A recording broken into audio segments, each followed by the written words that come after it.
Titre, le chant des sirènes du phare sombre. La mer, cette bête indomptable, rugissait sous un ciel plombé.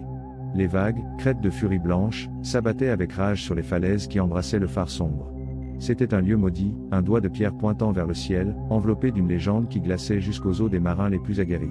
On disait que la lumière du phare, autrefois guide sûr, était désormais un leurre, un chant de sirène qui attirait les navires vers un piège mortel. Moi, Elias, marin de métier et sceptique par conviction, j'avais toujours rejeté ces histoires comme des contes de vieilles femmes. Mais maintenant, échoué dans ce coin oublié du monde, le doute me rongeait de l'intérieur. Notre embarcation, l'âme errante, gisait échouée, victime d'un brouillard soudain et d'une force inexplicable qui nous avait déviés de notre route. Les autres membres de l'équipage, pris de panique, murmuraient sur la malédiction du phare. Je décidai d'enquêter. Je ne pouvais pas rester les bras croisés pendant que la peur nous consumait.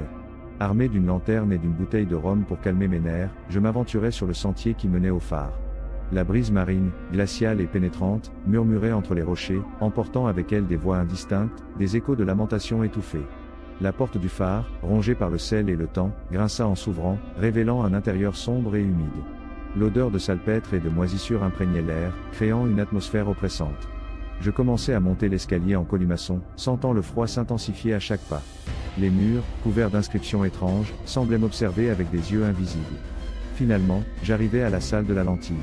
Le mécanisme, rouillé et grinçant, continuait de tourner, projetant son faisceau de lumière sur la mer déchaînée.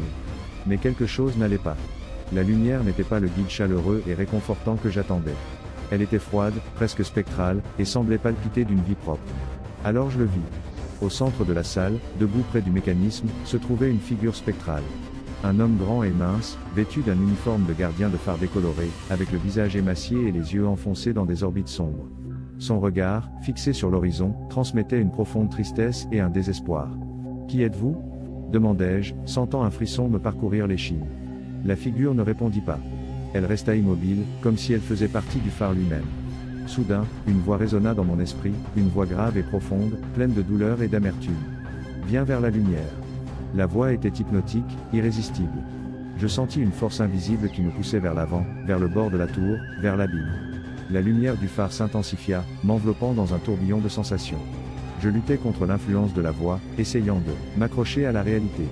Je me souvins de ma famille, de mes amis, de tout ce que j'aimais. Et avec un cri de rage, je parvins à me libérer du sortilège. La figure spectrale chancela, comme si elle avait perdu une bataille.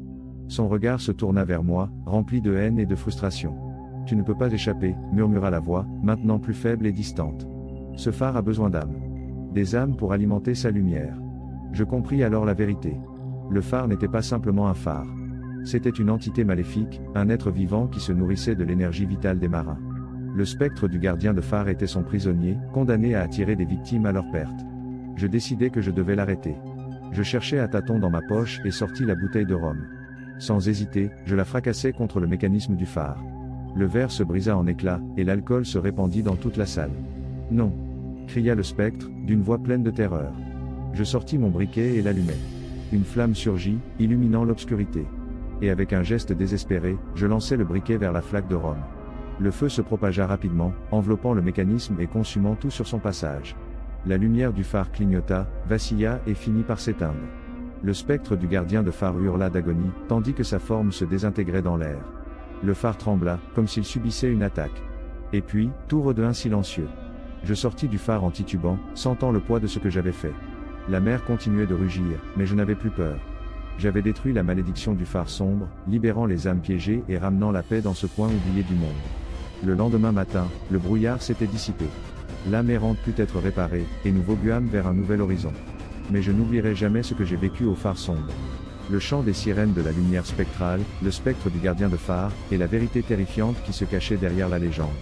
Je savais que la mer gardait de nombreux secrets, mais celui du phare sombre était, sans aucun doute, le plus sombre de tous.